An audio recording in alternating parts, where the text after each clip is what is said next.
तो आपने देखा इंडिया टीवी और ग्राउंड जीरो रिसर्च का ओपिनियन पोल, जिसके मुताबिक एक बार फिर योगी आदित्यनाथ पूर्ण बहुमत के साथ अपनी सरकार बना सकते हैं उत्तर प्रदेश में और एक रिकॉर्ड कायम कर सकते हैं, क्योंकि पिछले कुछ दशकों में कोई मुख्यमंत्री दोबारा चुनकर नहीं आया है।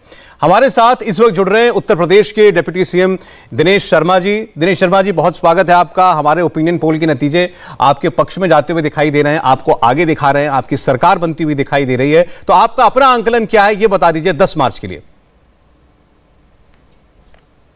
मैं समझता हूं 10 मार्च को ये माफिया राज, गुंडा राज और अराजकता का जो वातावरण का संकल्पना है और उसको पोषित करने वाले जो दल हैं, उनका राजनीतिक जो सूर्यास्त है वो निश्चित रूप में होगा और इस विचारधारा का सूर्यास्त हो जाएगा और उत्तर प्रदेश में प्रगति का, समृद्धि का, रोजगार सृजन का, किसानों की आमदनी को दुगना करने का जो भाजपा का संकल्प है, निश्चित रूप में उसका सूर्योदय होगा। मैं आपसे पूछना चाहता हूं पहले फेज के मतदान के बारे में। 3 दिन बाद पश्चिमी उत्तर प्रदेश में वोट पड़ेगा और यहां पर आरएलडी और सपा का गठबंधन है और यह कहा जा रहा है कि मुजफ्फरनगर का दंगा भूलकर जाट, मुसलमान, सारे समुदाय एक साथ बीजेपी के खिलाफ आ सकते हैं और आपको नुकसान होगा। उत्तर प्रदेश इस समय प्रगति का परिचायक बना है और उत्तर प्रदेश में उद्योग धंधे जिस प्रकार से लगे हैं, जिस प्रकार से कानून व्यवस्था आज कायम हुई है। मैं जहां पर बैठा हूं मुजफ्फरनगर में, दंगे, भयंकर भीषण दंगे हुए थे और 90 से भी ऊपर लोगों का, लगभग 90 से के आसपास लोग यहां पर दंगों में मारे गए थे। जब यहां पर दंगे हो रहे थे तो उस समय की सरकार के लोग आईएएस अधिकारियों के साथ में क्रिकेट मैच खेल रहे थे।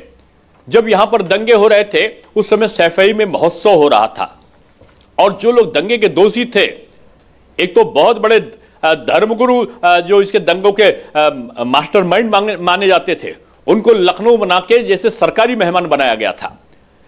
माननीय न्यायालय के द्वारा भी आपत्ति करी गई थी कि यह भेदभाव किया गया है। दंगों से पीड़ित मुआवजों में भी धर्म विशेष के लोगों के और दूसरे धर्म के लोगों में भेदभाव किया गया। यह प्रवृत्ति जो एक पक्षी थी, वो आज उत्तर प्रदेश में चुनाव का जो परिदृश्य है वो बदल रही है और जो विकास है उसकी सुगंध आज पूरे प्रदेश में भारतीय जनता पार्टी के पक्ष में जो एक सकारात्मक वातावरण है उसको प्रवाहित कर रही है।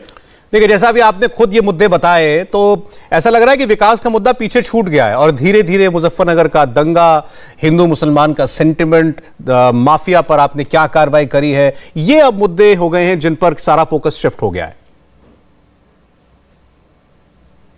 देखिए, विकास हमारा मुद्दा था, विकास हमारा मुद्दा है और विकास हमारा मुद्दा रहेगा और निश्चित रूप में सपा, बसपा, कांग्रेस और एमआईएम, इन चारों का योग मिला लीजिएगा, ये 3 अंकों के ऊपर इनका योग नहीं बढ़ने वाला है और भारतीय जनता पार्टी अपना जो पिछला रिकॉर्ड है उस रिकॉर्ड को पूरा करेगी। अच्छा, तो फिर आप पहले पश्चिमी उत्तर प्रदेश के बारे में बता दीजिए कि 10 फरवरी को जब नतीजे आएंगे तो वेस्टर्न यूपी में सपा और आरएलडी कॉम्बिनेशन का क्या होगा?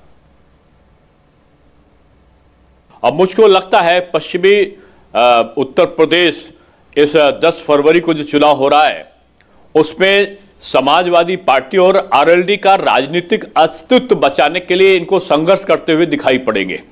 भारतीय जनता पार्टी का परचम पिछली बार से भी कहीं बेहतर स्थिति में लहराएगा और ये सपा और जो आरएलडी का गठबंधन है या बहुजन समाज पार्टी है, मैं तो इसको भी अप्रत्यक्ष गठबंधन ही मानता हूं कि आज सपा, बसपा, कांग्रेस, आरएलडी, एमआईएम, ये चारों दल अलग हो सकते हैं, इनके चिन्ह अलग हो सकते हैं, दिल इनके एक है, इनका मंतव्य एक है, इनका सिद्धांत एक है, इनकी काम करने की शैली एक है और इनका एक ही मोटिव है, इनके प्रकार योगी जी और मोदी जी को किस प्रकार से वो अलग कर सके, यही इनका उद्देश्य है। लेकिन उत्तर प्रदेश की जनता ने इस बेहतर समन्वय को, डबल इंजन की सरकार को जिस प्रकार से हर जगह स्वीकारा है, मैं जहां जहां गया हूं कार्यक्रमों में, जनता का और कार्यकर्ताओं दोनों का, देखिए कार्यकर्ता भी एक बहुत बड़ा फैक्टर है, जिस प्रकार पर से बूथ स्तर तक पे हमारा कार्यकर्ता सक्रिय होकर काम कर रहा है, निश्चित मानिए कि पश्चिम ही शुरुआत करेगा बीजेपी के पूर्व से उदय हुए सूर्य का और पश्चिम में मैं समझता हूं पश्चिम से ही इनका अस्थिकरण जिसको बोलते हैं कि अस्त होना प्रारंभ हो जाएंगे। पिछली बार जैसे किया था कांग्रेस का गठबंधन कि उत्तर प्रदेश के दो लड़के आदरणीय अखिलेश जी और राहुल जी, उसके बाद उन्होंने कहा कि बुआ जी और भतीजे जी, महागठबंधन यानी मायावती जी और अखिलेश जी, और बुरी तरह हारे। और उसके बाद अब तीसरी बड़ी हार की तरफ ये दोनों की जोड़ी आगे बढ़ रही है। और मैं समझता हूं कि पश्चिमी उत्तर प्रदेश एक समृद्धि का परिचायक बन के भारतीय जनता पार्टी के पक्ष में बड़ी तेजी से आ रहा है। लेकिन अखिलेश यादव जो वादे कर रहे हैं, उनको उम्मीद है कि उन वादों में बहुत दम है। वो 300 यूनिट बिजली फ्री की बात करते हैं, वो कहते हैं सिंचाई की बिजली फ्री कर देंगे, हम आरक्षण लागू कर देंगे। और आज तो पश्चिमी यूपी में थे, उन्होंने कहा हम यहां आलू से शराब बनाने का प्लांट भी लगा देंगे। मैं जानता हूं शराब का भी वो होगा और तमाम और चीजों को होगा। हम तो चाहते हैं कि ये हम तो दूध के प्लांट लगा रहे हैं, और हमारे वहां तो अमूल का प्लांट अभी गुजरात से आकर लखनऊ में लगा, अब वाराणसी में लग रहा है। हम उसको पश्चिमी उत्तर प्रदेश को लाने जा रहे हैं। हम तमाम चीजें कर रहे हैं। अब वो कोई शराब को प्रतिस्थापित करना चाहता है, ये उसकी अपनी नीति है। निश्चित रूप से उनकी खपत भी उनके समर्थकों में ज्यादा है और उनके समर्थक उसका उपयोग ज्यादा करते हैं, मैं जान रहा हूं। लेकिन जो जिस चीज को बढ़ोतरी देता है वो उस चीज को करेगा। हम आलू के किसान को सुविधा हो, उनके लिए कोल्ड स्टोरेज बने। अभी आप मथुरा में देखिए पीपीपी मॉडल पे उत्तर प्रदेश का नहीं, मैं समझता हूं भारत का नंबर 2 नंबर 3 में जो स्टोरेज बना है, उससे आलू का भी संरक्षण होगा, तमाम और चीजों का भी होगा। हम जहां जहां आलू का उत्पादन है वहां पीपीपी मॉडल पर भी और सरकारी स्तर पर भी तमाम कार्य योजनाओं को हमने स्वीकृत दिया है। और जल्दी ही उनके संरक्षण का, उनको कोल्ड स्टोरेज का में रखने का और उसके वितरण का या उसके विक्रय का जो सरकारी स्तर पर व्यवस्थाएं हैं, जिस प्रकार से उत्तर प्रदेश सरकार ने किया है, मैं समझता हूं कि आज तक ये जब 15 साल सरकारों में रहे सपा और बसपा क्यों नहीं कर पाए थे? जाहिर सी बात है इनकी नेक नियति नहीं थी और इनका कोई एक विजन नहीं था। अच्छा दिनेश जी, अखिलेश यादव आजकल कुछ शब्दों का इस्तेमाल कर रहे हैं योगी आदित्यनाथ पर हमला करने के लिए। मैं समझता हूं आप समझ गए हैं, क्या उत्तर है उसका? देखिए, पिछले बार माननीय प्रधानमंत्री जी के लिए हत्यारा, मौत का सौदागर और तमाम और नेताओं के बारे में अपशब्दों का प्रयोग किया गया था और हमारे नेताओं ने जवाब नहीं दिया था।